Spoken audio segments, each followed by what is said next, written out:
Oi, Oi, tudo bom? tudo jóia? Como é que tá aí? Deixa eu me organizar aqui. Tudo bem aí? Tudo jóia também. Feliz Páscoa. Feliz Páscoa aí pra todo mundo que tá seguindo a Feliz gente. Páscoa. Exato. Feliz Páscoa para todo mundo. Então, vamos começar? Vamos começar? Tá todo mundo preparado aí? Tá todo mundo assistindo? Você quer dar mais uns 5 minutinhos aí para o pessoal entrar? Vamos. Então, me conta uma coisa, como é que foi parar aí nos Estados Unidos que eu fiquei curiosa? Cara, na verdade foi o seguinte, a faculdade minha de medicina, entendeu? Tinha um estágio aqui na Universidade de Miami. Ainda tem. Minha boca tá seca. Daí eu vim fazer o estágio quando eu estava no internato, no último ano da faculdade. Fiquei 6 meses aqui. E aí eu acabei me dando muito bem aqui no estágio, o pessoal gostou bastante de mim, entendi que o processo era complicado, talvez eu conseguiria fazer, entendeu? Porque eu tinha deixado as portas abertas aqui. Daí eu pensei em fazer também uma parte acadêmica, aí eu fui para Houston, fiz um pós-doc lá na Baylor, fiquei um ano e Que meio lá, aí legal. fechei com células-tronco no coração, entendeu? A gente fazia experimento em animal e também em humano, sabe? Células mesenquimais, essas coisas todas. Aí o que aconteceu? Eu terminei o pós-doutorado, aí eu entrei na residência lá em Miami. Aí de Miami eu fui para New Orleans fazer a cardiologia.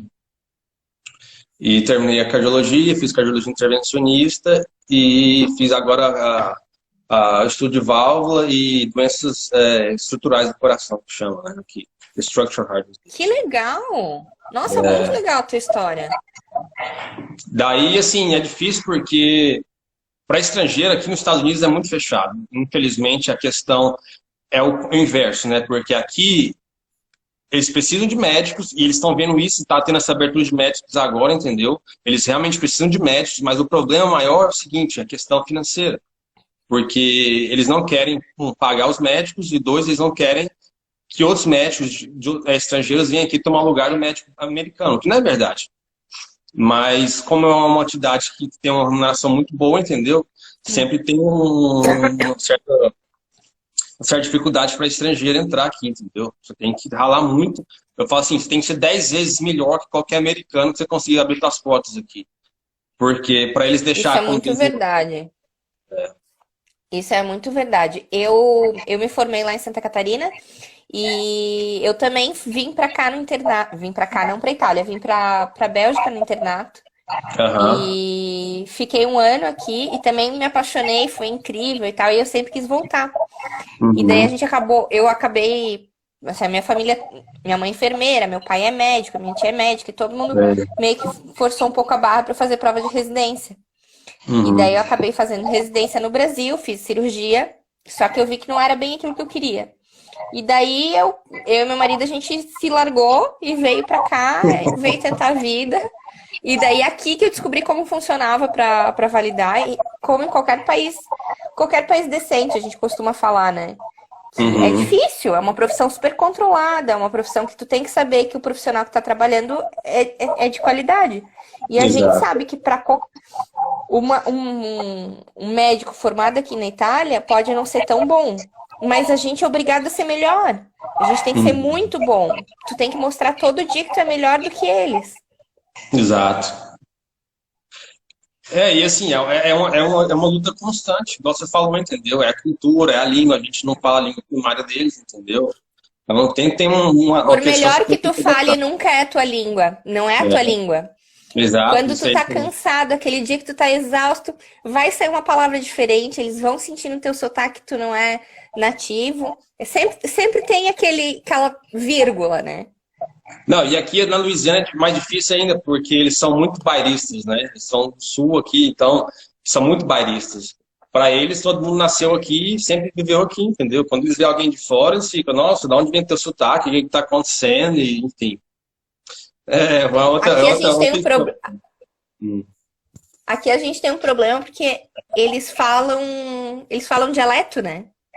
Aham. Então, às vezes, eles desandam a falar dialeto. Os velhinhos, quando eles internam, que eles ficam fora da casinha, primeira coisa Uhum. começa a sair o dialeto. E eu já fico desesperado, porque o dialeto daqui tu não entende nada.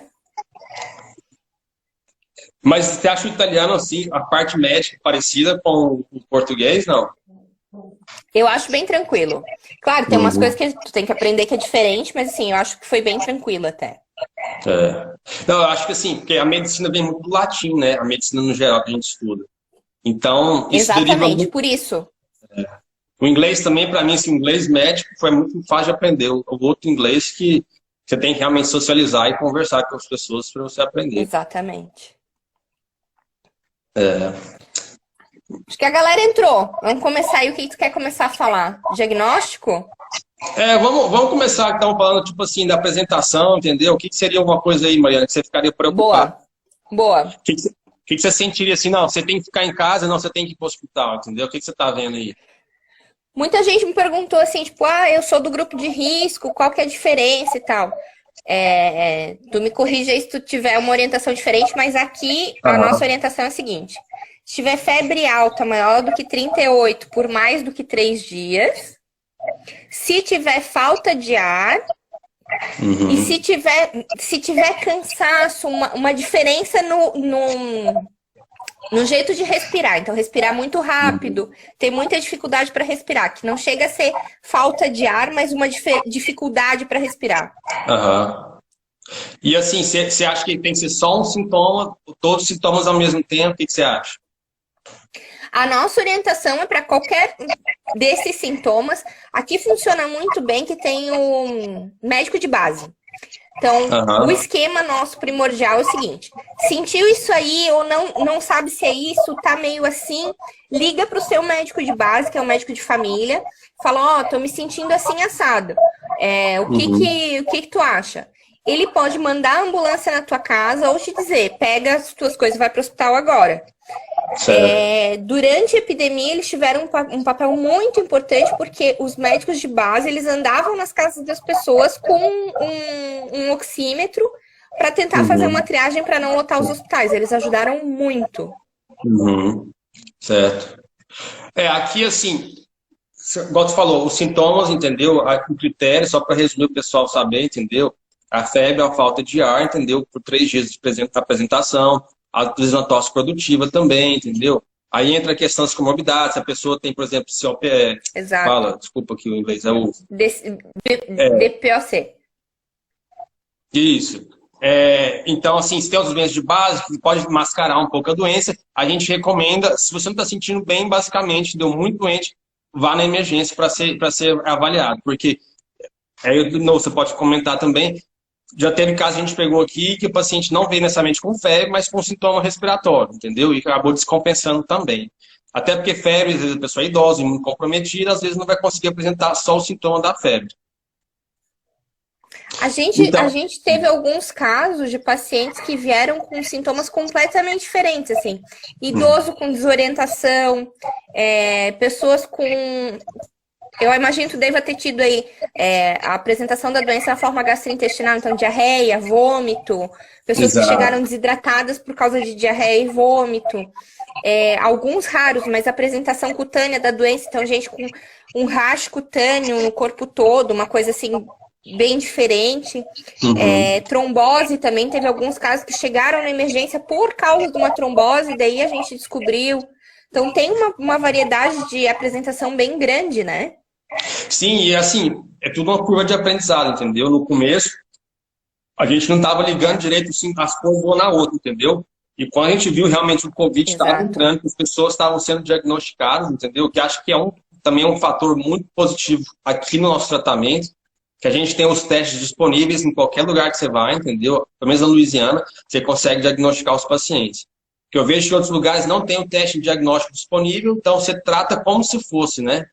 E aí você não tem os casos confirmados. E aí que aí entra muito na Que discussão teste que também. vocês usam? Olha, a gente está fazendo, antes fazia o PCR, né? Que demorava aí, sei lá, 3, 4. Bem no começo, só a Mayo Clinic em Rochester que estava fazendo os exames. Então você tinha que fazer o suave do paciente várias vezes, entendeu? E aí entrava outra dificuldade, você fazia o swab, entendeu? Às vezes o swab não era bem feito, a pessoa não tinha uma secreção nasal suficiente naquela hora, então dava o que chamava de falso negativo, né? Ou já estava na fase baixa da virulência, entendeu? Aí você não conseguia pegar a quantidade de vírus suficiente para você fazer o PCR. Pelos artigos que a gente viu aí, o swab tem 63% de índice de detecção da doença. Então, ele é muito ruim, né? Apesar de ser o que a gente também usa, ele é muito ruim. Pois é, aí é que acontece. O mercado americano aqui, ele é muito forte, entendeu? A indústria aqui, farmacêutica, a indústria de medicina aqui, é muito violenta. Então, os caras já entraram com pesquisa bruta, entendeu? Em cima. A Abbott, que é uma companhia aqui que faz muito, principalmente, faz o abocate. Abbott, A-B-B-O-T-T. Sim. E eles fazem muito material para cardiologia, stent, válvula, essas os coisas. catéteres. Exatamente. Então, assim, eles entraram e conseguiram fazer a detecção de anticorpo, entendeu? O GMGG, que leva só 15 minutos para fazer. Só que a máquina, ela só faz um exame e demora 15 minutos. Então, numa máquina você consegue fazer 4 exames. Então, assim, isso foi bom porque todo mundo que vem na emergência basicamente estava conseguindo ser testado, entendeu? Mas aí você pode também comentar, eu não sei como é que vocês estão fazendo isso inicialmente. Então, assim, só para resumir, a gente fazia primeiro o PCR, que era o único que tinha disponível, demorava aí 3, 4 dias, entendeu? No mesmo tempo, se a pessoa estava muito ruim, principalmente na UTI, entubada, enfim, a gente tratava como se fosse Covid até esperar o resultado. E às vezes, quando vinha negativo, a gente já testava de novo. Teve caso, a gente testou 2 vezes para poder descartar. O cara estava muito ruim. Aí, enfim, a Abbott acabou de receber o FDA approval, quer dizer, o FDA é o que regula todas as questões da medicação aqui nos Estados Unidos. É o único teste rápido aprovado atualmente. Então, você imagina o dinheiro que os caras estão fazendo agora com isso. E aí, em 15 minutos, você consegue ver tudo. A gente usa o swab, até porque a empresa que produz a maior parte dos swabs do negocinho é aqui de Brecha. Então a gente teve Eles ajudaram muito a gente no começo. Eles deram muito, eles venderam a preço de custo, assim, teve vários incentivos. Então a gente usou o PCR, é feito dentro do próprio hospital e leva mais ou menos 6 horas para ficar pronto. Então a gente desde o início está usando esse. Já tem aqui o teste sorológico, mas eles estão usando bem pouco, porque ainda é muito caro pra gente, para usar em volume. A gente chega a fazer 4 testes nos pacientes com o tampão, com o swab, que a gente chama aqui de tampão. Outra coisa que a gente tem feito, assim, paciente negativo, tu fez a tomografia, tem certeza que trata como positivo. Ou então, se tu tem mais algum motivo para fazer, por exemplo, o paciente tem secreção, ou tu quer fazer uma biópsia, ou tu quer pegar material para cultura, já faz a broncoscopia e manda também para PCR de COVID. A gente tem vários pacientes que vieram positivos só na broncoscopia. Entendi.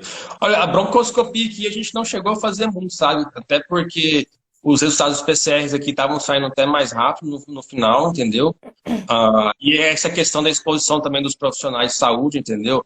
De você chegar e fazer uma broncoscopia dessa aí, entendeu? Você consegue aerolizar muito vírus aí.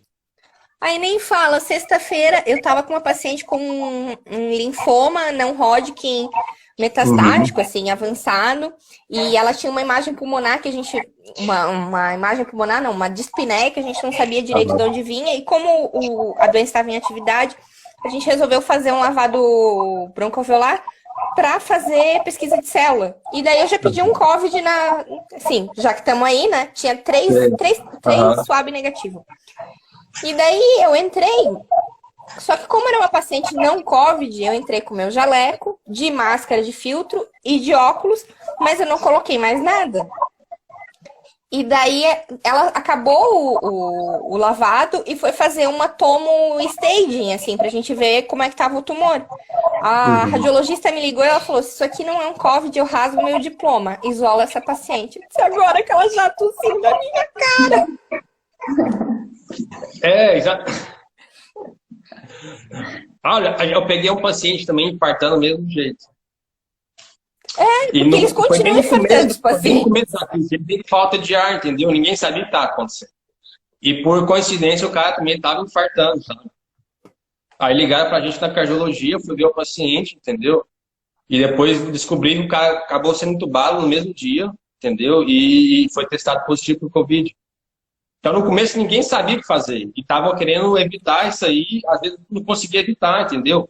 Eu acho que isso aí, de uma certa forma, orientou a forma de fazer o manejo das vias aéreas desses pacientes. Sim, sim. Isso, a gente, no começo, a gente ficou bem perdido com essa história de que os pacientes eles têm que ser entubados precocemente porque melhora o prognóstico da doença, né? Uhum. Só que tu entuba um paciente, manda pra UTI, entuba mais um, manda pra UTI, entuba o terceiro, a UTI te liga e diz assim, tá acontecendo alguma coisa? Até que chega um ponto que tu não pode mais entubar os doentes porque tu não tem onde botar. Tá. Quando as pessoas me dizem assim, mas a ventilação não invasiva é muito perigosa. Gente, mas é assim, entre não entubar e não fazer nada, porque tem, né? Tu Uhum. não tem o que fazer. Como é que foi aí pra você essa experiência?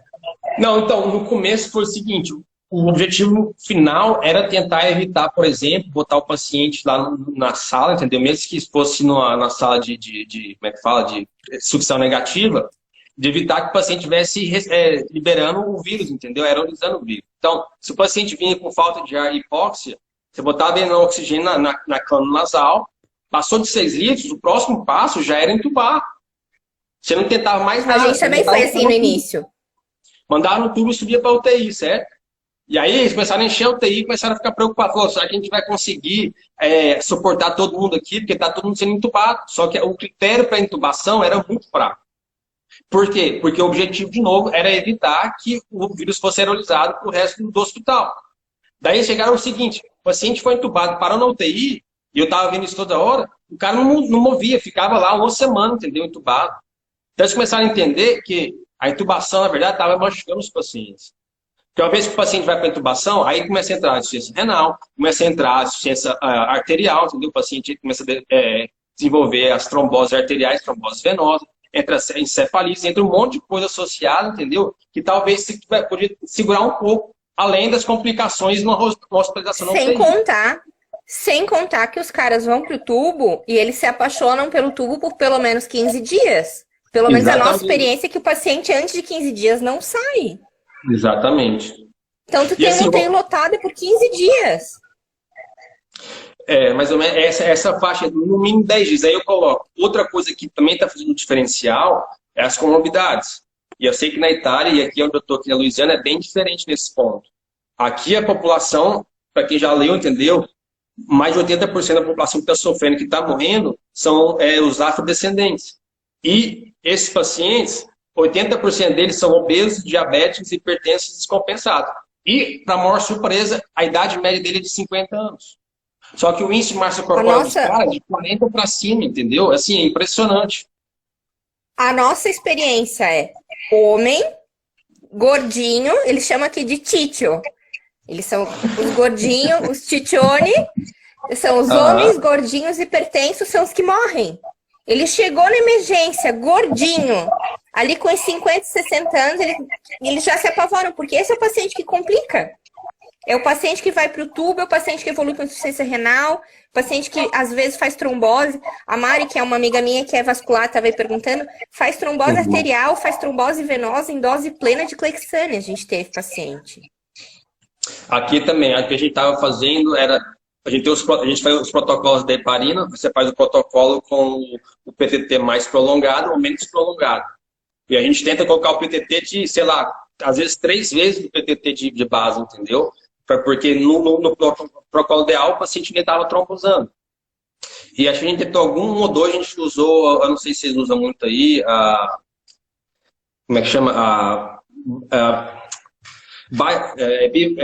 Bivalirudin. Baixo peso molecular? Não é de baixo peso molecular. É o diretor, eu falei, diretor direto da trombina. Aqui chama Argatroban. Na UTI está usando sim. Na UTI está usando sim. Eu não sei o nome aí em português, mas Eu não me lembro, como se fosse- tem um nome, a gente usa o nome comercial. eu não lembro o nome que a gente usa aqui é o Argatroban ou o Angiomax, entendeu? A Que gente é acha que usa o Angiomax, que o pessoal tá isso, usando o na Angiomax, UTI. Eu não tenho. Bivalirudin, que eles chamam aqui, que é o inibidor direto da Eu não. trombina, que é uma Isso. alternativa da heparina quando a heparina está falhando, entendeu? É o que a gente estava fazendo também. Mas assim, é Vocês viram impressionante. sangramento também? Sim, muito sangramento também. Esse é que é o Sangramento muito problema. baixo. Porque daí a gente coagula nossos doentes e daí eles evoluem com sangramento. É muito difícil. Doença Exato. muito ruim de tratar. Muito imprevisível, né? Não, assim, você não tem. Pra mim, você tá andando na montanha-russa. Uma hora você tá subindo, entendeu? Você É. tá indo bem, de repente, pum, uma ladeira abaixo, você desce e o paciente descompensa tudo de novo. Já vi várias vezes, né? O paciente tá bom, vamos entubar amanhã. Quando você olha, o paciente continua entubado e aí piora, entendeu? Entrar em diálise. Eu não sei quanto tempo, a porcentagem de pacientes que está indo para diálise aí com vocês. O nosso aqui está no mínimo 50%, entendeu? Os pacientes entubou, é Nossa. 80% de chance de ir para diálise. Não, até que o nosso índice não é tão alto.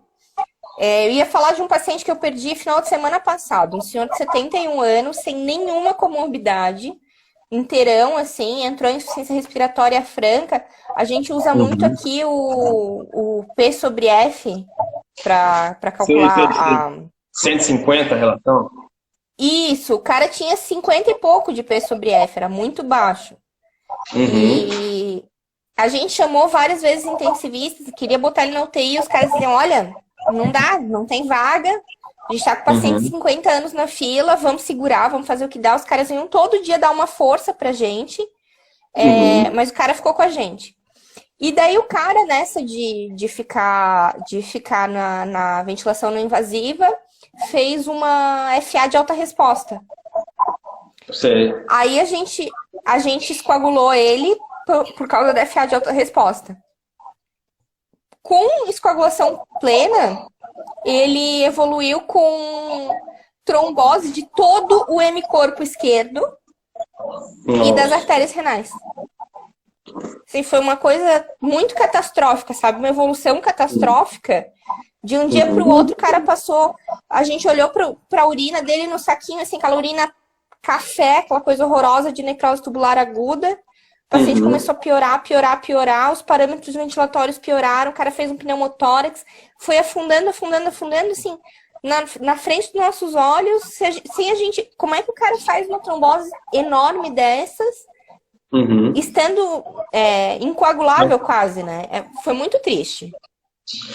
Não, a doença realmente não tem um padrão. Se você me perguntar, assim, cada paciente é um paciente, entendeu? É difícil você falar o que vai acontecer com cada um. De novo, eu acho que as comorbidades é o que está ditando mais o curso de doença. Quanto mais doença você já tem antes de você pegar o Covid, mais chance você tem de piorar, mais chance você tem até de não sobreviver. E assim, muita gente E os preocupada com a idade. gordinhos, A idade, com certeza, estão é um pagando um fator, preço. mas justamente. Agora, o que a gente está fazendo mais agora é evitar levar esses pacientes para o tubo, entendeu? Aí a gente está usando muita a ventilação não invasiva, ou então a ventilação em 2 levels, o BiPAP, que chama, né? E tenta botar os caras em oxigênio tipo, de 30 litros umidificado, certo? Para poder evitar o máximo de intubar, porque acho que a intubação está virando uma comorbidade. E engraçado, porque na UTI realmente está vendo um número menor de pacientes admitidos na UTI.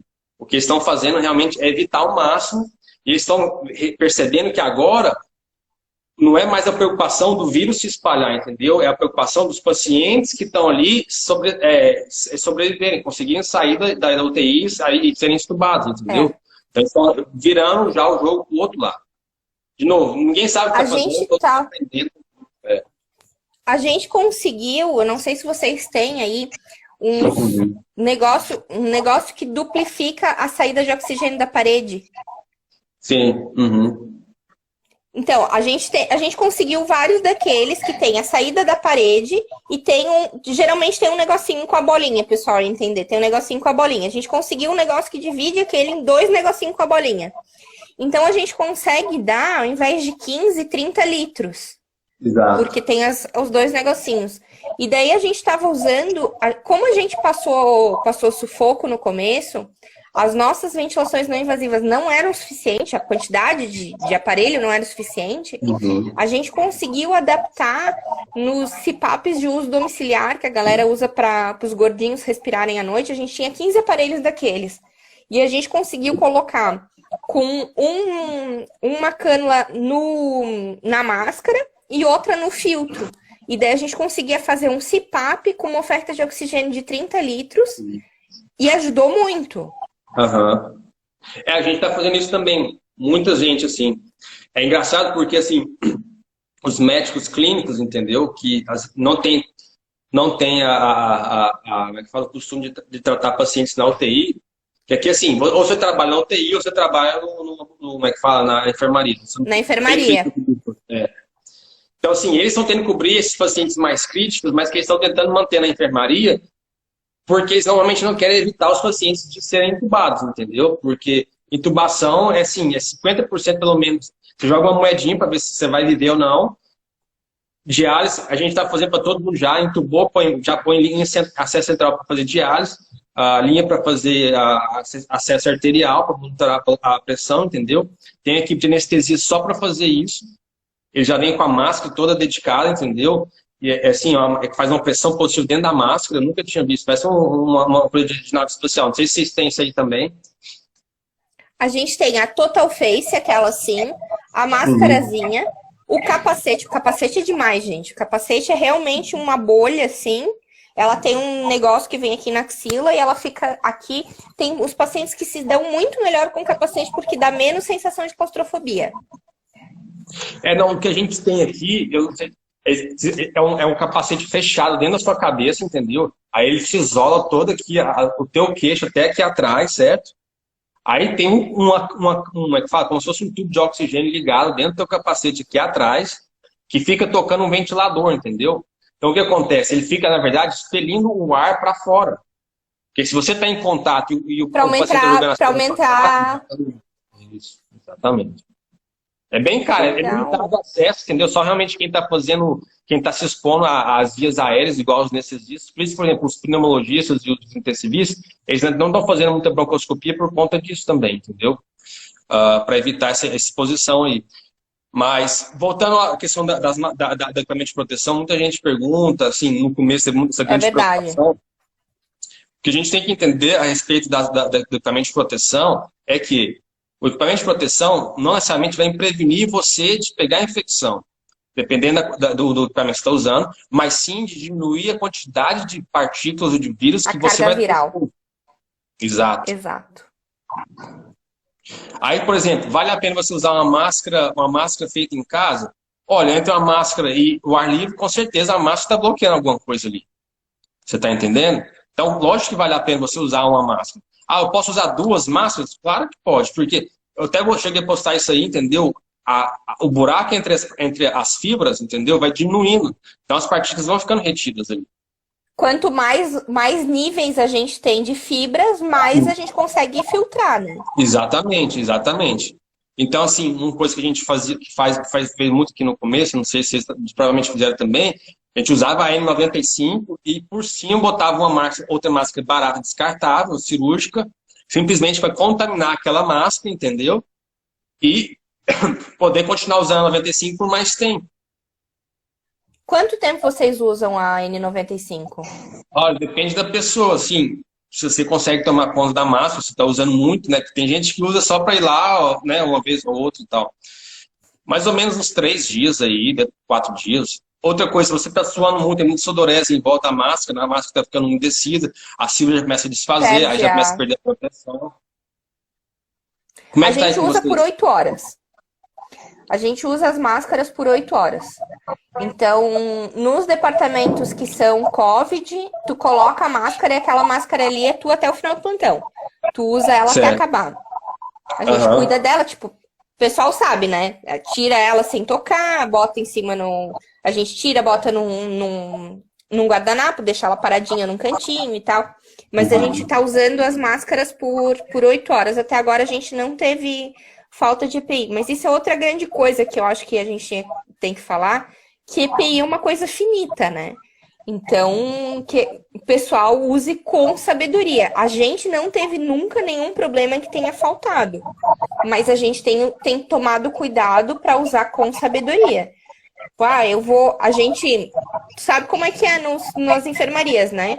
Entra um médico, entra o residente, entra o outro médico, entra o outro residente, 40 pessoas examinam o mesmo paciente, entra 3, 4 vezes no dia. Não, a gente diminuiu assim, a gente secou ao máximo para ser uma pessoa só entra.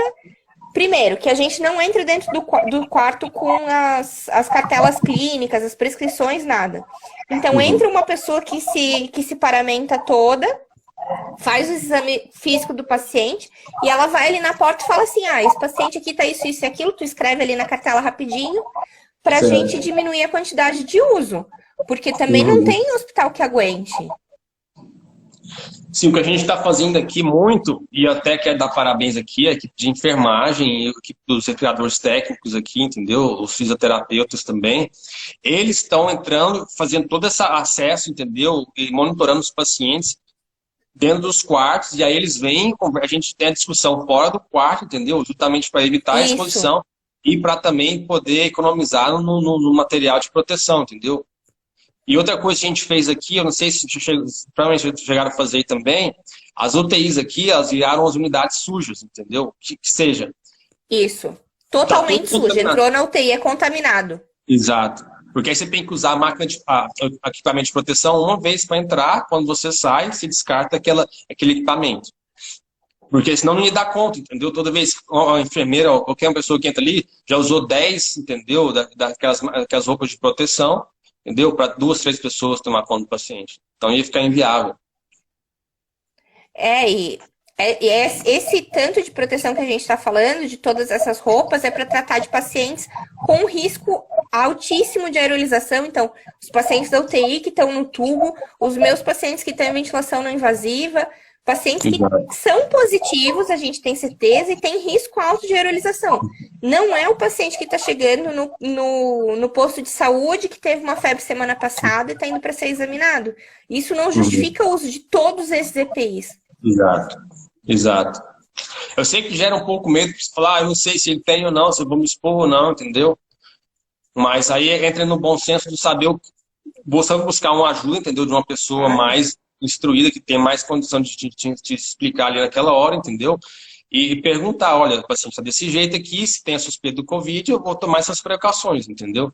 Mas não necessariamente, porque foi o que aconteceu aqui, entendeu? Todo mundo no começo, meu Deus, vou isolar todo mundo, não tem como, fica inviável. E, assim, a população aqui entendeu bastante essa questão da emergência, por exemplo, que praticamente a emergência zerou, entendeu? Hoje só vai na emergência quem está com suspeita respiratória do Covid.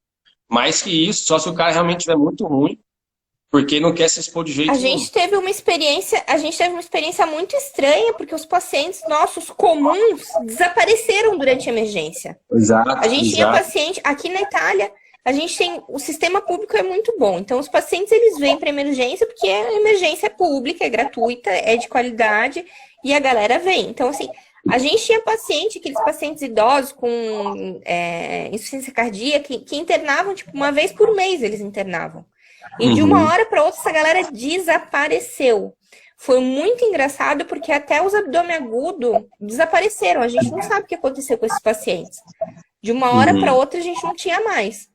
E agora que a gente está voltando mais ou menos à normalidade, voltou a ter paciente comum, os nossos pacientes com as doenças normais. Exatamente. O pessoal deu uma sumida mesmo, virou mais o Covid. Muita gente que vinha na emergência para receber medicação para dor, por exemplo, os pacientes com anemia falciforme, tudo também, todo mundo sumiu, não vem mais. Virou realmente só a questão do Covid. Muita gente entendeu que era para ficar em casa. E eu acho que o isolamento realmente funcionou. Eu acho que aqui nos Estados Unidos está começando a notar já o platô da curva, entendeu? Já está mais ou menos nivelado, entendeu? que eu acho que foi uma experiência que a gente aprendeu de vocês, por exemplo, que acabou, pela proximidade com a China, acabou sendo uma contaminada primeiro que a gente.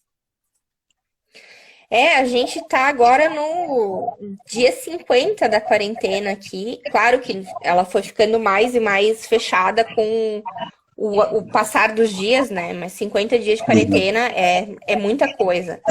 E a gente tá achando que depois do feriado de 1º de maio deve começar a voltar aos poucos as empresas e todas as coisas voltarem ao normal. Aqui a previsão também, no próximo mês de maio, já vou começar já a liberar o pessoal para trabalhar, a economia voltar ao normal, o que vai ser um grande impacto, a gente já está sabendo disso, né, para a economia mundial. Acho que todo mundo sabe disso, que a gente vai virar refém da China, porque tá todo mundo quebrado, e a China agora é um que já recuperou da crise e está com dinheiro no mercado para comprar as coisas.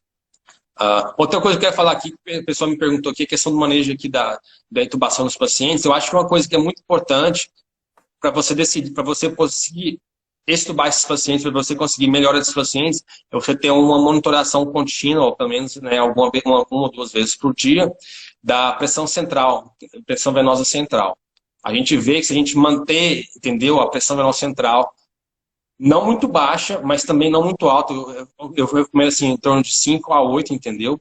Aí você pode colocar, dar diurese para o paciente, ou você então fazer como é que fala? Dar soro, dar fluido para o paciente, porque os pacientes têm que estar mais ou menos no estado mais dry, que a gente chama, que é o estado menos encharcado, entendeu?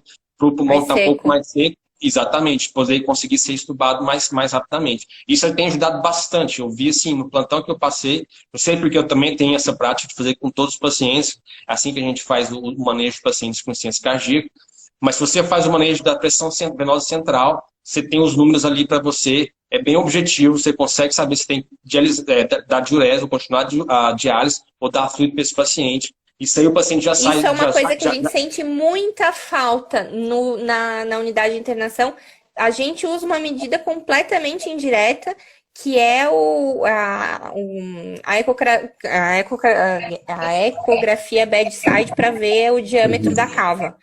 Porque é o que a gente tem à disposição na unidade, que a gente consegue fazer com rapidez e tal, para ver se a cava está mais ou menos colabada para poder esvaziar o paciente, né? Para poder secar ele mais ou menos. Certo. E eu te pergunto aqui, Mariana, você já viu assim paciente que foi no hospital, tratou tudo, voltou para casa, depois voltou de novo com sintomas da doença ter voltado? Sim. A gente teve paciente, assim, a gente vê no hospital que a doença parece ter uma curva bimodal, assim. Os pacientes têm uma curva de piora, dá uma melhorada e depois dá uma piorada de novo. E nessa ali, a gente teve alguns pacientes que voltaram, sim. Infelizmente, a gente teve uns pacientes que voltaram a dessaturar. Foram poucos, não é a nossa regra, mas a gente ficou sabendo, o pessoal do pronto-socorro falou, olha, fiquem atentos na hora de dar alta, porque voltaram alguns pacientes. Então, os nossos critérios de alta... Os nossos critérios de alta são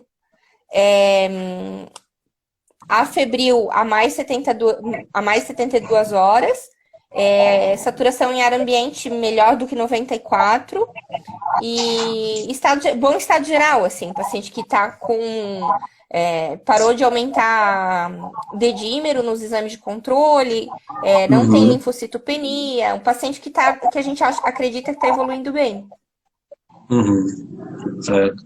Pois é, e você chega a testar esses pacientes de novo? Não. Uma vez testou positivo, você não chega a testar de novo. A gente testa. O nosso critério, esse é o critério de alta clínica. O paciente vai para casa, ele assina um termo, e ele vai para casa em obrigação de quarentena, uma obrigação legal. Ele assina um documento legal de que ele está comprometido a ficar em casa.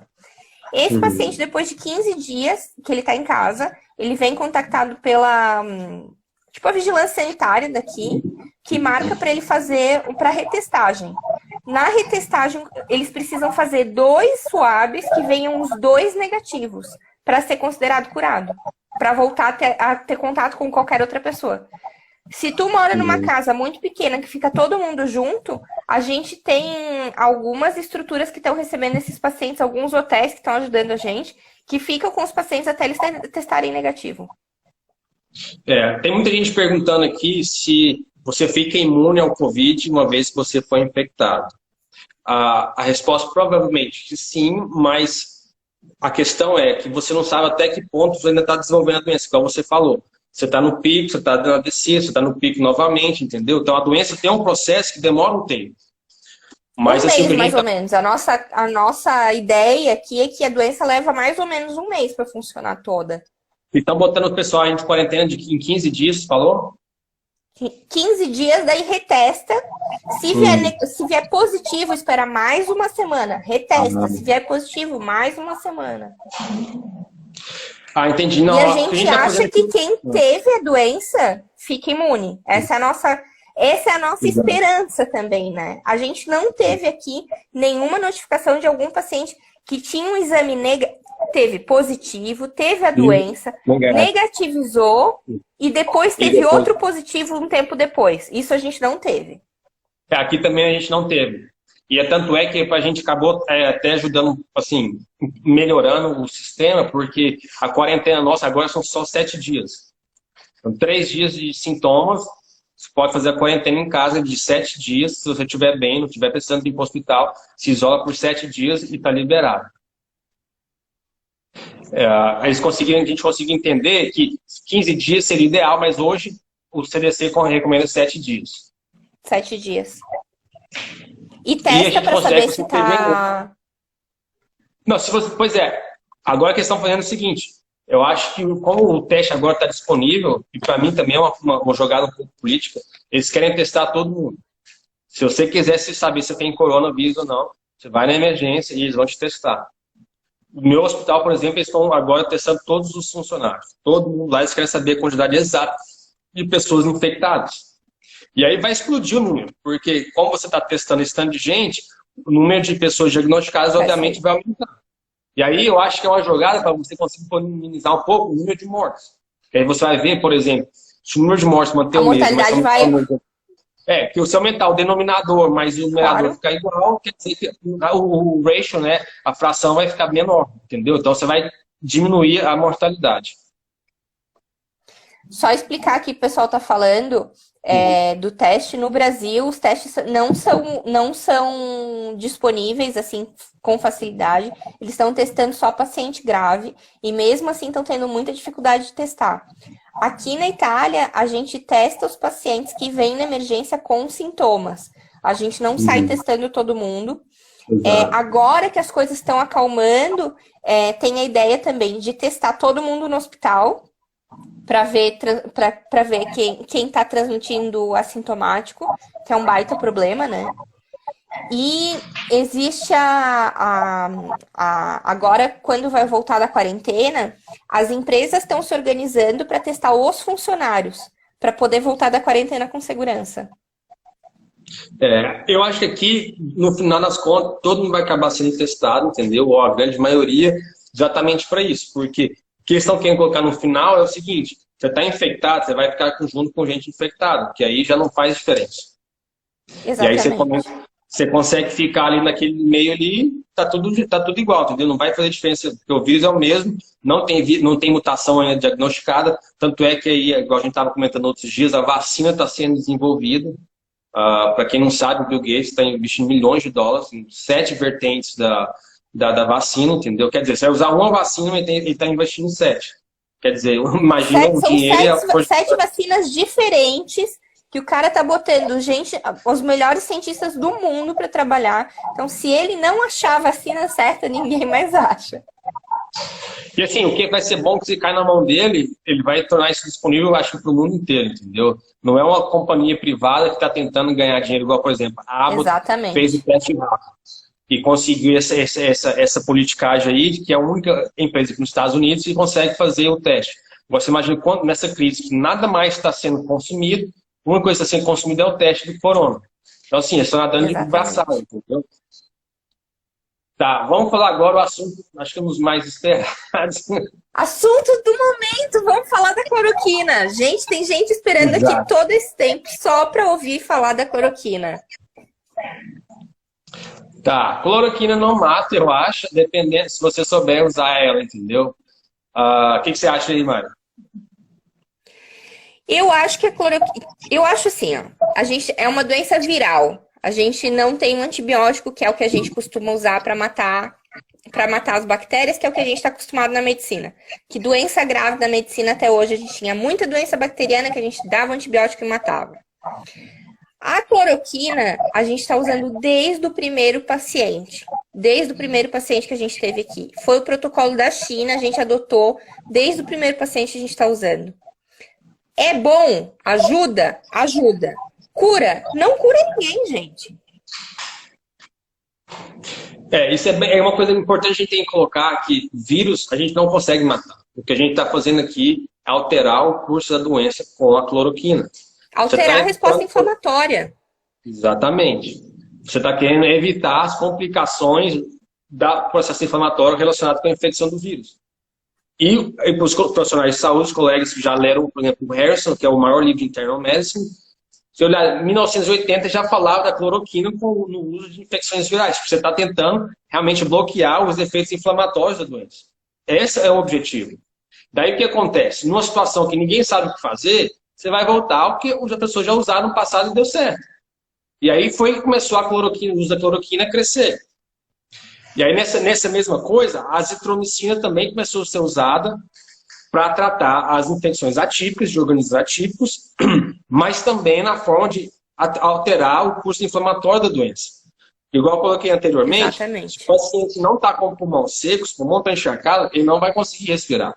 E acho que o gol aqui é você secar o pulmão para conseguir fazer a oxigenação do sangue adequadamente.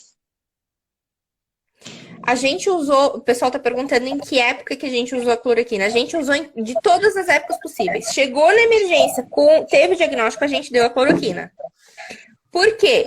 A gente achou que podia diminuir a gravidade desses doentes. Então, evitar que os doentes voltassem para a gente piores.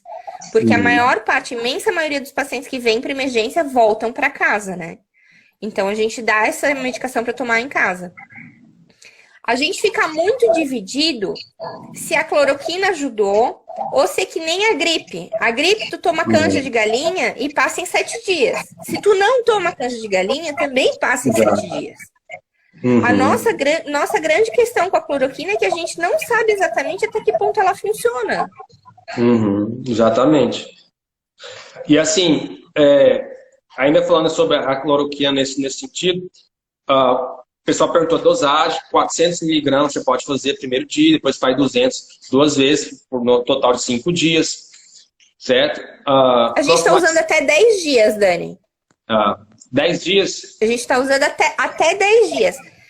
Qual que é a diferença? Qual é o critério para usar menos tempo, mais tempo? Tem alguma coisa?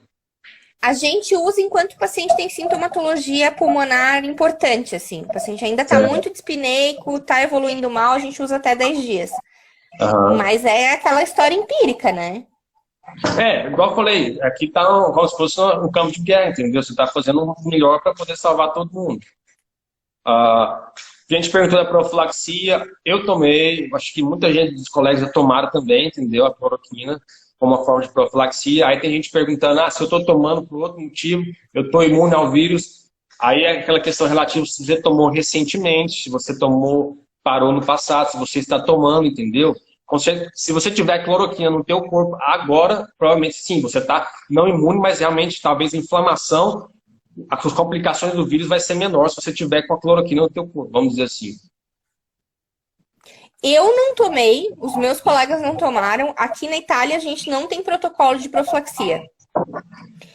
O que a gente viu foi quando teve o boom da doença, na primeira semana depois do carnaval, a gente teve um boom de médicos, enfermeiros e profissionais que trabalham no hospital infectados, nessa primeira semana depois do carnaval.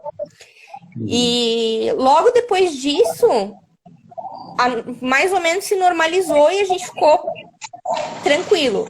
Eu tô trabalhando com paciente Covid positivo desde o início da infecção todo dia, que eu não peguei. Exato, exato. Assim, não estou querendo assustar a galera, não, mas, por exemplo, colegas nossos anestesiologistas, entendeu? Que acho que foi o que estava mais tomando, porque eles ficaram muito preocupados. Acho que 6 colegas, numa turma de 20, foram infectados, entendeu? Com corona. E eles estavam usando aquelas, igual eu falei, aquelas proteções maiores. Então, assim, material de proteção não quer dizer necessariamente que você vai ficar imune. A cloroquina também não quer dizer que você vai ficar imune, entendeu? Você está fazendo aqui o máximo para você evitar a exposição ou Exatamente. as complicações, entendeu? Então, acho que esse é o recado que todo mundo tem que entender, entendeu? É um julgamento aqui, entendeu? Se dá certo ou não. Não é uma mágica, o vírus não se mata, entendeu? Então, assim, você tem que entender todo esse processo para você poder fazer o julgamento mais correto. Muita gente perguntou também a A questão gente usou, a gente Uhum. usou com algum benefício o corticoide e o inibidor de interleucina. Eu E, tive uma não, aula muito bacana. Na verdade, foi uma aula para toda a equipe com um professor de imunologia da universidade que veio conversar com a gente.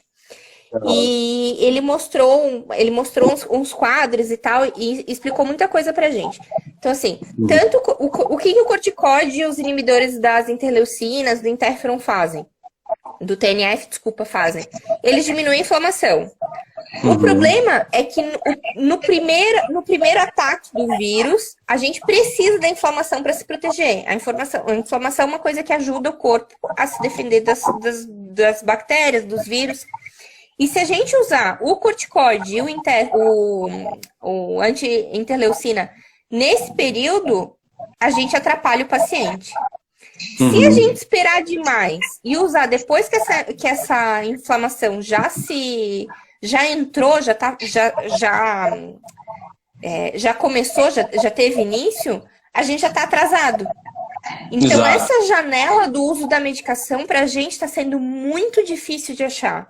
Porque a gente usou em alguns pacientes que responderam muito bem, e a gente usou em alguns pacientes que não tiveram resposta, e a gente usou em alguns pacientes que pioraram. Aqui a experiência minha também foi a mesma, entendeu? A cloroquina ajudou, a cloroquina às vezes não ajudou, porque o paciente já estava ruim, não tinha muito o que fazer, entendeu? E às vezes a cloroquina estava ali como foi na onda, porque o vírus já estava se resolvendo também, entendeu? Então, assim, é difícil você falar qual foi o papel da cloroquina em cada dessas situações. E, assim, muita gente tem perguntado, mas também a questão das publicações, dos trabalhos científicos, dos dados e tudo mais.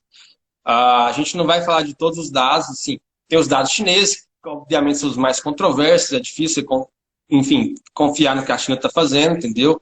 Tem muita controvérsia, muita dúvida sobre o que eles estão falando.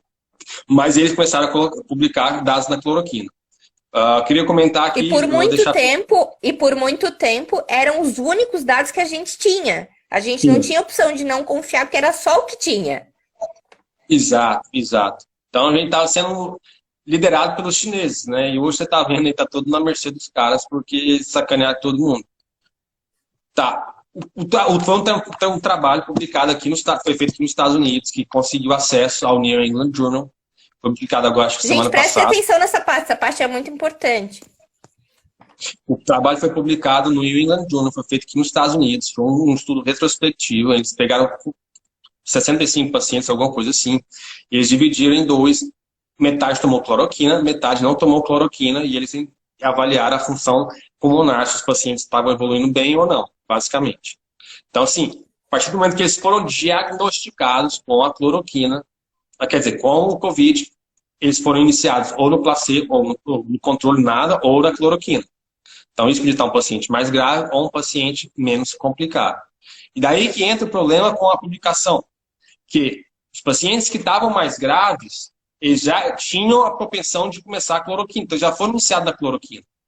E os pacientes que não estavam tão graves, no comparativo dos dois, não foram iniciados na cloroquina. Não recebeu. Você já está vendo aí bias que tem, entendeu? Porque todo mundo que estava mais doente estava o quê? Tendendo a ir para buscar a cloroquina, porque você quer buscar uma outra ajuda, né, para lutar. É o que tu tem.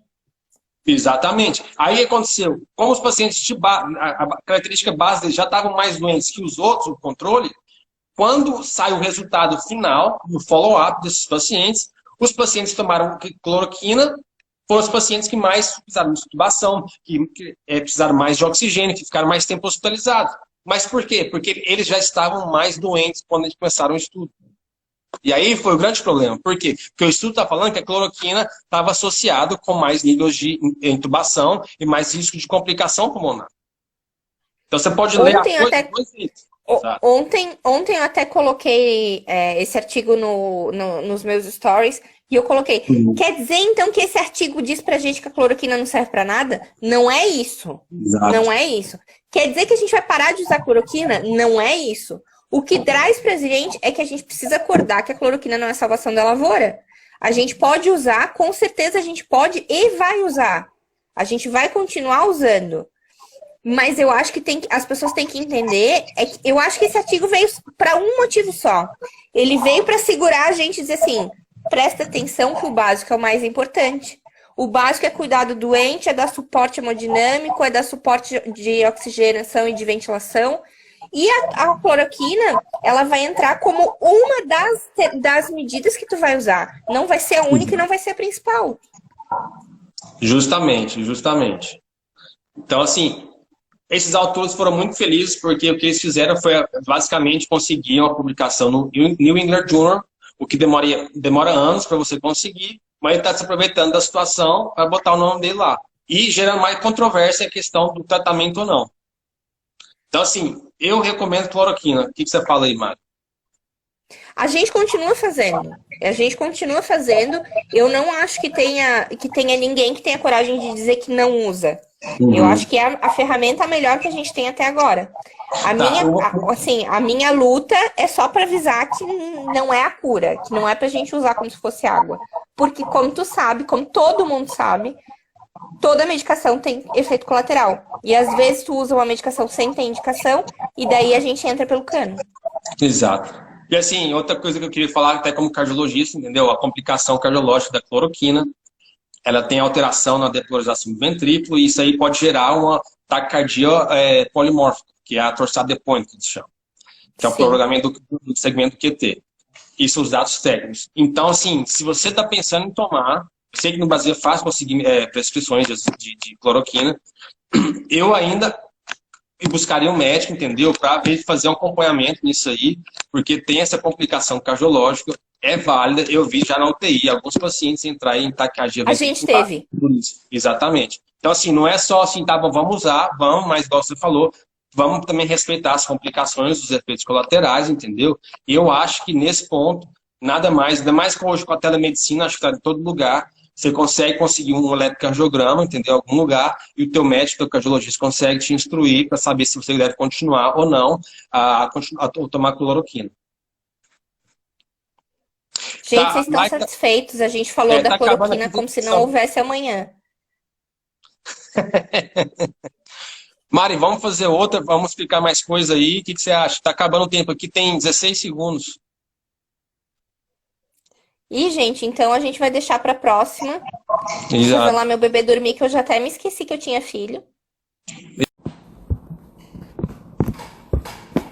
eu ver aqui um pouco a bateria. Tô ao vivo, tá? Aí chama a Mari.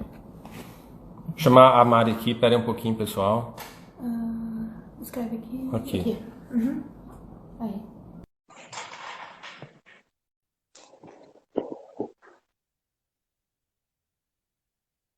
Esperando a Mari aqui aparecer. A gente vai poder... Opa! Agora veio. Funcionou. Agora sim, ó. De novo aqui. Então, vamos lá. Você falou da Itália, você me perguntou daqui dos Estados Unidos. Então é o seguinte, aqui nos Estados Unidos, a indicação foi o seguinte: os médicos estrangeiros que já estavam aqui nos Estados Unidos, de novo, que já estavam aqui nos Estados Unidos, o sistema de imigração americano falou o seguinte: vocês estão mais do que bem-vindos de ficarem aqui nos Estados Unidos, de continuarem aqui. Nós vamos renovar ou estender o teu visto aqui e vamos garantir um salário para vocês, porque a gente precisa de médicos aqui para o coronavírus. Foi isso? 1. 2. Se você está nos Estados Unidos, se você está no Brasil, ou qualquer outra parte do mundo e quer vir para cá, já é uma outra história. Aí você tem que fazer o treinamento a residência aqui nos Estados Unidos. Você só consegue tirar a licença, o CRM, no Brasil seria, se você fizer residência aqui. Aí se você faz 1 ou 2 anos, dependendo do estado, aí você consegue tirar a sua licença naquele estado, que ainda assim é uma licença limitada só para aquele estado. Se você completar toda a residência e fazer o board da especialidade, você tem a sua licença, que é basicamente válida em qualquer... Você pode tirar licença em qualquer estado que você quiser trabalhar. Mas, de novo, você sair do Brasil, fechar o teu consultório, vender a tua clínica, vender a tua prática, enfim, achar que vai botar tuas coisas no avião e vir para cá ou para a Itália, eu acho que isso não vai acontecer, gente, entendeu? Isso é uma história que muita gente não conseguiu entender e ler o e-mail que foi enviado, a mensagem que foi enviada. Exatamente. A gente que é médico, a gente tem que tomar muito cuidado com isso. Eu moro aqui, eu amo morar aqui, eu sei do trabalho que foi para reconhecer meu diploma aqui. O Daniel e a Tati, que é enfermeira, moram lá nos Estados Unidos, sabem do sufoco que é para validar diploma para trabalhar em outro país. A gente não pode esquecer que a gente tem uma das profissões mais regulamentadas do mundo. E qualquer país que se preze vai querer saber se esse profissional que está entrando tem o mínimo de capacidade para trabalhar. Então, eu sei que quem se formou no Brasil fez o internato e que muitas vezes é muito melhor do que o médico formado aqui na Europa, que o internato não existe. Mas precisa fazer as provas, precisa passar pelo processo. É triste, mas é assim. Exatamente. Exatamente. Tem um preço a ser pago. Entendeu? E assim, não tem como você pular esse ponto. Agora, o que pode acontecer, e aí é uma outra discussão, e eu acho que você pode dar a sua opinião também, Mara, ver o que você acha. Provavelmente está mostrando para todos os países, entendeu? Que há uma demanda enorme de médicos em toda parte do mundo. Talvez o Brasil, por ter um número tão grande de faculdade de medicina, continua aumentando a faculdade de medicina, seja os maiores produtores de médica no mundo, entendeu? E assim, outros países, por exemplo, aqui nos Estados Unidos, as faculdades de medicina são bastante controladas e tem uma tradição também. Então, assim, não tem um número de acordo com a demanda de médicos. Isso é bem claro, entendeu? Isso é bem claro. Só que tem a questão também do controle de imigração, obviamente. Tem a questão do controle de um certo protecionismo, bairrismo, entendeu? Dos americanos, porque eles não querem simplesmente que a terra seja invadida por todo mundo. Porque, para muita gente que não sabe, outros países no Oriente Médio, por exemplo, na Índia, ou países, por exemplo, no Paquistão, as escolas de medicina lá são feitas em inglês, para o aluno já aprender a medicina em inglês, se preparar para tirar os boards aqui nos Estados Unidos, porque assim que ele terminar a faculdade lá, ele já pode tentar conseguir a residência aqui e se tornar médico aqui. Então, assim, é uma loucura, é uma competição muito acirrada, uma pessoa muito complicada, entendeu? E envolve muito preparo. Eu li uma coisa muito interessante hoje, que o que muda a tua vida não é o que tu faz entre as 7 da manhã e as 7 da noite, é o que tu faz das 7 da noite às 7 da manhã. E isso é muito verdade. Uhum. Eu estudava, quando eu estudei para fazer as provas daqui, eu estudava da meia-noite às 3 da manhã, porque era o horário que meu marido estava em casa, conseguia ficar com o bebê e eu conseguia estudar, quando eu fiz a prova de não a prova de reconhecimento, a prova de residência aqui. E eu fiz uma especialidade no Brasil e para eu conseguir me colocar aqui como médica, para conseguir o meu lugar, para conseguir entender como funciona, eu retrocedi uma etapa, já tendo filho, já tendo família, e voltei a fazer residência, uma residência aqui que dura 5 anos, que todo mundo que já foi residente sabe que não é fácil ser residente, porque é o preço que a gente paga. Eu podia ter ficado no Brasil, estar trabalhando como cirurgiã e estar recebendo muito mais e ter uma vida mais tranquila. Mas eu quis vir para cá e esse é o preço que eu quis pagar, né? Então, tudo na vida tem... Você está aprendendo, você teve que aprender o italiano aí, entendeu? A medicina, a forma como eles fazem, que você aprendeu durante a faculdade. Exatamente. É outro preço que tem que pagar também, entendeu? Você aprender o sistema, você aprender a lidar, a forma de como você tem que se mostrar profissionalmente com os seus pacientes, entendeu? A forma como eles veem a medicina, entendeu? A forma mais, às vezes, mais objetiva, entendeu? Eu acho que tanto na Europa como nos Estados Unidos é diferente um pouco do Brasil. A medicina acaba sendo um pouco mais objetiva, entendeu? Mais, assim, mais focada, entendeu? se aquela coisa vai beneficiar o paciente, eles vão tentar fazer, mas se é uma coisa que não vai dar tanto resultado, eles já não tentam prolongar tanto, entendeu? Eu acho assim, dessa fase do Covid, eu vi muito, por exemplo, pacientes que estavam muito básicos, pacientes que estavam já bem graves, entendeu? Que a família simplesmente viu que não teria chance e realmente não pediu para não fazer mais nada, entendeu? Que chama o DNR, que é do Non Resuscitate. Então, se o paciente para, não tem mais a ressuscitação cardiopulmonar que a gente vai fazer. O que é perfeitamente aceitável, porque numa situação dessa, o que acontece? Se a pessoa realmente já está chegando no final da linha, por que você vai ficar empurrando ali e fazendo a pessoa sofrer mais tempo? Então, A assim, Itália tem a Itália tem a Itália é muito diferente nisso, né? Eles são super apegados. Aqui, Uhum. para a gente conseguir instituir um protocolo de cuidado paliativo para um paciente terminal, é um inferno. Os médicos têm resistência, as famílias nem se fala. Então, assim, aqui tem que ter muito mais tato, porque tu vê que não tem esse olhar mais objetivo, muitas vezes não tem por causa da própria cultura. Então, assim, tem muitas diferenças culturais. A gente, agora nessa confusão, o padre do hospital tem deixado o óleo da extrema-unção com a gente, para a gente dar extrema-unção para os pacientes, e eles pedem, para eles é importante. Então, de cada lugar tem suas características, não só médicas, né? As características culturais são muito importantes. Acho que aí o catolicismo é muito forte também, né? Com a questão do padre. É muito forte. Aqui já é mais assim, diversificado, entendeu? Tem o pessoal da Igreja Católica, tem o pessoal da Igreja Batista, o pessoal da religião judaica também, entendeu? Então, assim, cada um respeita a religião de cada um, mas, assim, no geral, e acho que isso é muito bacana, entendeu? Às vezes é um pouco até exige uma certa evolução para você entender, não estou aqui dizendo a favor ou não do que seria feito para paciente crítico, entendeu? Mas eu acho que, assim, você prolongar um tratamento com um paciente que não tem muita chance de recuperação, no meu ponto de vista, é futilidade. É você botar o paciente exposto a uma coisa que não tem necessidade. E aqui é muito fácil numa conversa... Eu sou completamente...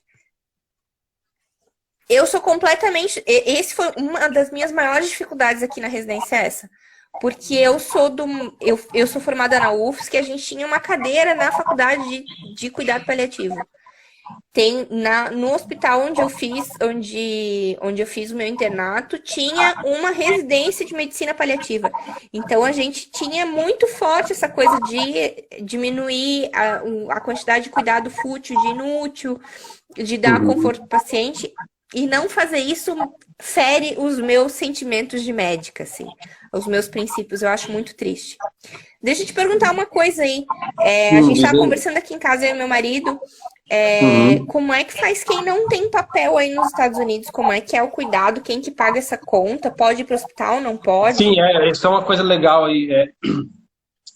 Todo mundo aqui tem direito a acesso à saúde, à saúde de emergência. Então, se você está passando mal, se está em situação de emergência, você vai ser atendido. Tem muita confabulação, tipo, se a pessoa vai ser atendida ou não. Todo mundo vai ser atendido. Eu não sabia disso. Todo mundo é atendido. Todo mundo é atendido. A questão é o seguinte... Qualquer hospital. Qualquer hospital. Aí acontece, se você vai no hospital particular, logicamente eles vão te dar uma conta para você pagar. Só que, como você não é cidadão aqui, você não tem o CPF. Então, a conta não vai necessariamente no seu nome. Então, a conta fica lá, se você quiser pagar, Entendi. você paga. No momento que você quiser conseguir pagar, entendeu? Se você não quiser pagar, a conta vai estar ali. Obviamente, se um dia você tentar entrar com o processo aqui de imigração, eles vão checar, entendeu? Vão ver que você usou o centro de saúde, que tem alguma coisa ali no seu nome. Então, é um fator. Aí, se você vai no hospital estatal, que é o hospital público, entendeu? O que eles fazem, na maioria das vezes, eles fazem um plano de assistência baseado no grau do teu income, a quantidade de dinheiro que você faz. E aí, o que acontece? Se a pessoa não tem o CPF aqui, a pessoa não necessariamente vai pagar imposto de renda. Mas o governo é muito esperto. O que eles fazem? Eles criam um Tax ID. O que é isso? A pessoa consegue ter uma empresa, entendeu? Conseguir tocar o negócio. E o governo americano ainda consegue fazer você pagar imposto pelaquela empresa que você está tocando, mesmo você não tendo papel aqui, entendeu? Então, um jeito de deixar você ganhar Isso pra dinheiro... gente é muito surreal. Olha, assim, o país é muito capitalista. Infelizmente, aqui, assim, o capitalismo, é o dinheiro, nada mais, certo? Então, assim, eles deixam você ficar ilegal aqui, eles deixam você ter uma vida aqui, fazer o que vocês quiserem fazer aqui. Só que eles têm a forma de conseguir tomar o dinheiro de você, no sentido que você está ganhando, mas você está pagando o seu imposto. Mas, infelizmente, você não necessariamente está tendo benefício. Por quê? Você não tem direito ao SUS aqui nos Estados Unidos, porque você não tem papel aqui. Mas, por exemplo, se os teus filhos os seus filhos são americanos e precisam de sistema de saúde, você tem que estar em dia com os teus impostos. Enfim, se você vai no hospital, no hospital estatal aqui, você vai ser atendido na emergência e eles vão ter um plano de emergência para você conseguir pagar uma parcela, dependendo do teu income. Então, por exemplo, vamos fazer uma simulação aqui. Se você ganha mais ou menos, sei lá, $40.000 por ano, entendeu? O que é considerado aqui baixa renda, aqui média renda para baixa renda, você não necessariamente tem que pagar, acho que a tua conta inteira, você vai pagar lá, acho que é 20%. Eu não sei exatamente os valores, mas eu sei que você paga uma parcela bem pequena. Aí começa a aumentar as parcelas dependendo do tanto que você vai ganhar. Só que é uma coisa um pouco subjetiva. Então, se você fala que você ganha muito, o que provavelmente muita gente não vai fazer, você vai pagar mais. Se você está ganhando bem pouco, você vai ganhar menos. Por que o governo faz isso? Porque ele sabe que essa população doente também deixa de produzir, para de trabalhar. Claro. E se essa população para de trabalhar, muita coisa não vai funcionar aqui. Todo mundo sabe que 30% aqui da mão de obra aqui, entendeu? Depende disso. Então, assim, eles tendem a fazer isso para conseguir fazer a população continuar produzindo e não gerar mais, espalhar também mais a doença, entendeu? Porque eles precisam disso. Então, o que acontece é o seguinte, todo mundo que precisar de tratamento médico vai ser tratado aqui, entendeu? E tem o direito ao seu tratamento. Aí depende do lugar. Eu recomendo você ir no hospital público, porque a conta vai ser bem mais barata, eles vão tentar te ajudar. E aí você pode aprender a fazer pagamento baseado no que você acha que você ganha, entendeu? E aí eles podem te ajudar. Mas não tem motivo para você ficar em casa sofrendo, achando que as coisas que vão te pegar, que vão te deportar, que vão te mandar para outro mundo, entendeu? Levar para o inferno, sei lá, o que vão fazer contigo, entendeu? Nada disso vai acontecer. Vocês estão todo mundo tratado com o maior respeito aqui. O processo migratório aqui não é um fator limitante do ser atendido. Só uma curiosidade aqui, Mara, que eu ia te falar. Quando eu morei em Miami, eu ficava assim, abismado. Acho que eu me tornei quase um oncologista só por ter trabalhado na emergência lá, entendeu? Vou te falar uma coisa que eu acho que você também nunca ouviu falar. O que as pessoas faziam, muita gente da América Latina, eles recebiam um diagnóstico de câncer, assim, quase estado terminal, ou pegavam o diagnóstico de câncer. Aí ele viu que precisava de tratamento, sabe o que eles faziam? Eles juntavam dinheiro, compravam passagem aérea, voavam para Miami, chegavam em Miami e iam direto para a emergência do hospital. Eles já vinham com a sacola de exames, de tomografia, de PET scan, de ressonância, de tudo. Já tinha um diagnóstico citológico já para você. Entravam na emergência e falavam o seguinte, eu estou passando mal. Aí a pessoa falou, o que está errado com você? Falou, não, fui diagnosticado com câncer, está aqui meus papéis, está aqui minha situação. O que acontecia? Como o paciente estava descompensado, era dever do Estado prestar atendimento àquelas pessoas. Então o cara recebia o tratamento de câncer totalmente grátis, cara. Nossa, era, assim, eu não sabia disso. Massa do tamanho, sei lá, da minha cabeça, assim. Enfim, coisa assim, gigante, entendeu? Dentro da barriga da pessoa, um tumor de fígado fudido, sabe? De pâncreas, de fígado, uns linfomas, tudo disseminado, entendeu? E os caras vinham, passando mal dentro do avião, às vezes vinham pela fronteira também, entendeu? Já com os papéis, entravam na emergência porque o Jackson Memorial Hospital... Nossa, que desespero! Para conseguir o tratamento gratuito e, obviamente, tratamento de ponta. Tratamento de ponta. O cara sabe que vai morrer, mas pelo menos ele está tentando o melhor tratamento que ele pode achar. Exatamente, exatamente. Sim. E aí, como é, eu não sei se tem muito caso assim também, Maria, aí na Itália, não? Como é que é a questão Então, o sistema de saúde aqui é muito bom. Assim, na Itália, o sistema de saúde é público com coparticipação. Como é que funciona? Eu posso consultar com o meu médico de base quantas vezes eu quiser, de graça. Uhum. Se o meu médico de base me mandar pro oftalmologista, por exemplo, eu pago uma coisa que chama ticket, que é eu acho que é 30 ou 40 euros, depende da região da Itália, assim. Certo. Que é uma coisa de coparticipação que, na verdade, é mais educativa para tu usar o sistema de forma consciente. Tu paga uma porcentagem dos exames que tu faz, se tu faz uma tomografia, se tu faz uma coisa assim, ambulatorial, tu paga esses 30 euros. Se tu é velhinho, tem mais de 65 anos, criança e grávida, não paga nada. Se tu tem uma doença crônica, por exemplo, uma coisa banal, assim, meu marido tem um nódulo de tireoide, ele tem que fazer os exames dele todo ano. Ele não paga porque ele tem uma doença crônica e esses exames são o controle da doença crônica dele. Todas as cirurgias e visitas de emergência, internação, todas essas coisas não são cobradas. A não ser que tu vá para emergência sem motivo. Se tu for para emergência, se tu for... Aquela história que todo mundo que já trabalhou no Brasil conhece essa história, né? Tu tá de plantão, sábado à noite, 3 horas da manhã, o cara te chama pra atender uma ficha, tu vai lá atender, o cara te diz, eu tô com dor nas costas. E aí tu pergunta há quanto tempo, ele te responde, há 3 anos. Aí tu pergunta por que ele foi no sábado à noite e ele responde porque a emergência tá vazia. Isso aqui dá multa, então ninguém faz. Essa já é uma questão que aqui é o contrário. Por exemplo, os planos de saúde aqui, a emergência é um lugar que eles quase não podem, entendeu? Para evitar exatamente o abuso do sistema. Por exemplo, você fazer uma visita, a maioria dos planos de saúde, para você fazer uma visita aqui no teu médico de cabeceira, no teu médico primário ou no especialista, você vai pagar $40, entendeu? Pelo teu plano de saúde. Uma visita na emergência é entre $150 a $200. Do teu bolso. Eu acho que tá certo. Tá certo. Então, porque a gente não consegue manter. Muito paciente me liga às vezes e fala, doutor, será que eu vou para emergência? Não, eu entendo porque eles estão me ligando. Não é porque simplesmente ele está querendo fazer uma consulta pelo telefone. O cara está ali evitando no mínimo uns 500 dólares. Entrou lá e recebeu um eletro, recebeu exame de sangue, ficar troponina, não sei o que, quando é ver no mínimo $500 para pisar lá dentro, entendeu? Nesse sentido, a gente é muito... Eu fiz meu pré-natal aqui, eu tenho um bebê de quase um ano e meio, e eu fiz meu pré-natal aqui. Eu quis fazer o meu pré-natal com uma médica particular. Certo. Ela me cobrava, eu acho que era 60 euros por consulta, que eu acho, tipo, muito barato. E todos os exames e o parto e tudo relacionado à gravidez, eu não paguei nada. Então, assim, a Itália é uma mãe. Eu acho que nesse ponto de vista, o sistema de saúde deles é muito bom. O único problema é que agora, com a entrada de muito imigrante, os imigrantes também não pagam, né? E essa conta alguém tem que pagar. Exato. E daí, eu acho que eles vão acabar mudando isso aí. Foi o que aconteceu aqui nos Estados Unidos. No começo, há 20, 30 anos atrás, sim, era bem mais liberal as coisas, entendeu?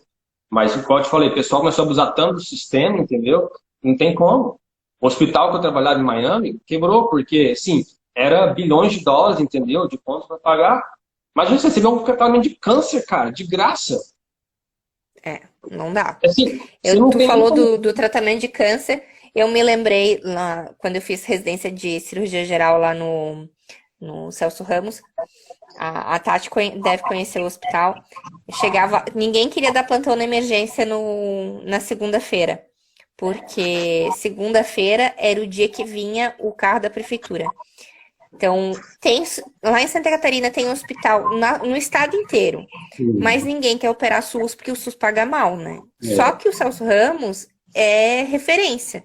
Então, se chega ali, tu não pode mandar de volta. Na segunda-feira era o dia do desespero, que tu chegava na emergência, as fichas que tu ia atender não era abscesso, não era dor abdominal. Era isso que tu falou, o cara com a sacolinha assim, doutor, eu tenho câncer, eu preciso me internar. Aí tu pensava assim, meu Deus do céu, eu tenho 5 pacientes na cadeira para internar e esse cristão vai botar onde? No Brasil a gente já passa uns sufocos parecidos, né? É triste, porque, igual você falou, o pessoal acaba ocupando um lugar aqui de gente que realmente precisa. E eu acho que essa pandemia do vírus agora mostrou isso pra gente também, entendeu? Porque muita gente falou, a gente conversou na outra live, muita gente deixou de ir na emergência, muita gente começou a pensar o que precisa e o que não precisa, entendeu? Eu acho que devia continuar assim. As pessoas têm que entender que o outro também precisa, entendeu? Não é simplesmente só você. Tem a sua dificuldade. Eu acho que um campo que abriu mais também para a medicina é a questão da telemedicina, da medicina virtual, que eu acho que isso aí também vai desafogar muito, sabe, as coisas. muita gente vai conseguir ter um diagnóstico, uma orientação por telefone, também vai evitar mais as pessoas ficarem se deslocando para o hospital e tomando espaço de quem precisa. Ai, acho que por hoje é só, né? A gente já falou muito, muito, muito. Tá tarde aí pra você também na Itália, coitado. Vou deixar vocês aproveitarem aí o restinho da Páscoa. Foi um prazerzão, adorei, adorei, adorei. Foi muito legal. Acho que a gente conseguiu abordar várias coisas. De repente, semana que vem, a gente tem mais notícias boas. Aqui tá diminuindo bastante a quantidade de internação por Covid. Eu acho que nas próximas semanas a gente vai ter mais boas notícias aí. A UTI também aqui tá mais sossegada agora, igual você falou. Acho que o platô tá sendo atingido aí e isso aí vai estar melhorando. E pode tentar fazer outra aí semana que vem, realmente dar esses updates aí para discutir mais o que está acontecendo, a perspectiva, muita gente perguntando a perspectiva para o futuro, o que vai acontecer logo em seguida, entendeu? Acho que vai ser legal também falar. Um abração para todo mundo, feliz Páscoa. Feliz Chama aí a Páscoa, Tati para dar tchau, porque a Tati estava ajudando a gente aí só nos bastidores, ela nem veio aqui dar oi pra gente. Oi, gente, tô aqui. Tchau, Tati. Beijo, Mari. Obrigadão. Feliz Páscoa para vocês, foi um prazerzão. Tchau, tchau. Igualmente. Tchau, tchau.